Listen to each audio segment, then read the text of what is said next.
பிஸ்மில்லா அல்ஹம்துலில்லா வஸ்ஸலாத்து வஸ்ஸலாம் அலா ரசூலில்லா. அன்புக்குரிய நேர்களே, அஸ்ஸலாமு அலைக்கும் வரஹ்மத்துல்லாஹி வபரகாத்துஹு. அல்லாஹு தஆலா அல் குர்ஆனில் ஜகாத்தை பெறுவதற்கு தகுதியானவர்களை மட்டிட்டு குறிப்பிட்டிருக்கிறான். சூரா தௌபாவில் அல்லாஹு தஆலா 8 கூட்டத்தார்களுக்கே ஜகாத் வழங்கப்பட வேண்டும் என்று அல்லாஹு தஆலா அழுத்தமாக வரையறையிட்டு குறிப்பிட்டிருக்கிறான். அந்த அடிப்படையில் ஜகாத் என்பது நபர்களுக்கு வழங்கப்பட வேண்டிய ஒன்றே தவிர, ஜகாத் என்பது கட்டிடங்களுக்கோ அல்லது அசையா பொருட்களுக்கோ வழங்கப்படக்கூடிய ஒன்றல்ல. மாறாக நபர்களுக்கு அது வழங்கப்பட வேண்டும் என்பதை அல்லாஹு தஆலா உணர்த்தி கொண்டிருக்கிறான். அந்த அடிப்படையில் அல் குர்ஆனில் அல்லாஹு தஆலா ஜகாத் பெறுவதற்கு தகுதியான 8 கூட்டத்தார்களை அல்லாஹு தஆலா குறிப்பிட்டிருக்கிறான். அந்த 8 கூட்டத்தார்களில் 5 கூட்டத்தினர்கள் மாத்திரமே இலங்கை நாட்டிலே காணப்படுகின்றனர். அவர்களில் முதலாவது அல்லாஹு தஆலா அல் ஃபுகரா, பரம ஏழைகள் என்று குறிப்பிடுகிறான். பரம ஏழைகள் என்று சொல்கிற போது தொழிலற்றவர்கள், போதிய வசதி வாய்ப்பற்றவர்கள், வாழ்வதற்கு தேவையான அவர்களுடைய தேவைகளை பூர்த்தி செய்ய முடியாமல் இருக்கக்கூடிய, வறுமை கோட்டிலே வாழக்கூடிய, வறுமையில் மூழ்கியவர்களை பரம ஏழை என்று அல் குர்ஆன் அடையாளப்படுத்துகிறது. இரண்டாவது சாரார் அல் மசாக்கீன். அல் மசாக்கீன் என்றால் தகுதியான தொழிலை பெற்றிருக்கிறார், ஆனால் அவருக்கு அந்த தொழிலினூடாக அல்லது அந்த வியாபாரத்தினூடாக போதிய வருமானம் கிடைக்காத ஒருவர். அவருடைய வருமானத்தை விட செலவுகள் அதிகமாக இருக்கின்றன. அப்படியான ஒருவரை அல் குர்ஆன் மசாக்கீன், ஏழைகள் என்று வர்ணிக்கின்றது. இரண்டாவது கூட்டத்தார். மூன்றாவது கூட்டத்தார் இலங்கையில் காணப்படுகின்ற அல் முஅல்லஃபத்து குலூபுஹும், புதிதாக இஸ்லாத்தை தழுவியவர்கள். இஸ்லாத்தை தழுவியவர்கள் அவர்கள் இஸ்லாத்தின் மீது நல்லெண்ணம் கொள்ள வேண்டும், மார்க்கத்தில் அவர்கள் உறுதியாக இருக்க வேண்டும். பல விடயங்களை இழந்துவிட்டு அவர்கள் சில போது இஸ்லாத்துக்கு அவர்கள் வருகிறார்கள்.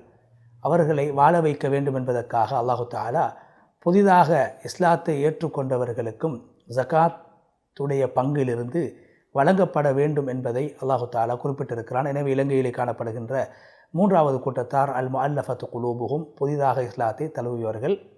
நான்காவது கூட்டத்தார் அல் காரிமூன், கடன் சுமையில் வாழக்கூடியவர்கள். கடன் சுமையோடு வாழக்கூடிய கடனாளிகள்.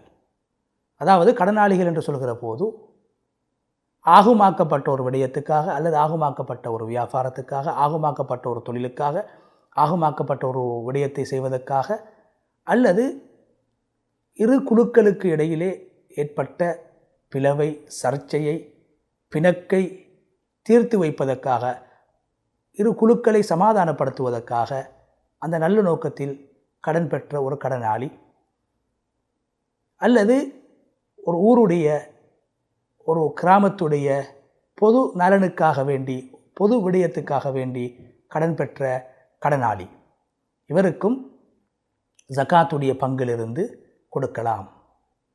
அந்த அடிப்படையில் பாவமான, அநியாயமான விடயங்களுக்கு கடன் பெற்றவர்களுக்கு ஜகாத்துடைய பங்கிலிருந்து கொடுக்க முடியாது என்பதை இஸ்லாமிய அறிஞர்கள் அழுத்தமாக குறிப்பிட்டுள்ளனர்.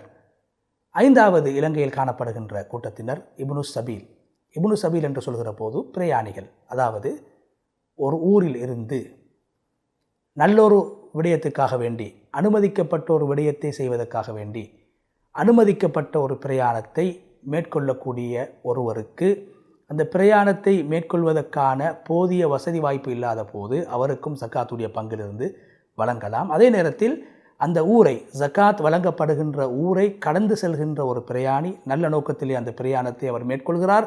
அந்த பிரயாணத்தை தொடர்ச்சியாக அவர் மேற்கொள்வதற்கான போதிய வசதி வாய்ப்பு இல்லாத சந்தர்ப்பத்தில் அவருக்கும் இந்த ஜகாத்திலிருந்து வழங்கலாம் என்ற கருத்தை இஸ்லாமிய அறிஞர்கள் குறிப்பிட்டிருக்கிறார்கள். எனவே ஜகாத் என்பது 8 கூட்டத்தார்களுக்கே வழங்கப்பட வேண்டும். அந்த 8 கூட்டத்தார்களில் 5 கூட்டத்தினர்கள் மாத்திரமே இலங்கையில் இருக்கிறார்கள். அதாவது பரம ஏழைகள், இரண்டாவது ஏழைகள், மூன்றாவது புதிதாக இஸ்லாத்தை தழுவியவர்கள், நான்காவது கடன் சுமையோடு வாழக்கூடியவர்கள், ஐந்தாவது பிரயாணிகள். இவர்களுக்குத்தான் இந்த ஜக்காத் வழங்கப்பட வேண்டும் என்று அல்லாஹு தஆலா அல் குர்ஆனில் குறிப்பிட்டுவிட்டு ஃபரீலத்தம் மின் அல்லாஹ், இது அல்லாஹ்வினால் கடமையாக்கப்பட்ட கடமையாகும், விதியாகும் என்று அல்லாஹு தஆலா அல் குர்ஆனில் மட்டிட்டு சொல்லியிருக்கிறான். எனவே இவ்வாறான தகுதியானவர்களுக்கு ஜக்காத்தை வழங்கி அதனூடாக அல்லாஹ்வுடைய பொருத்தத்தை பெறுவதற்கு நம் அனைவருக்கும் அல்லாஹு தஆலா கிருபை செய்வானாக. வ ஆகிரு தஅவானா அல்ஹம்துலில்லாஹி ரப்பில் ஆலமீன்.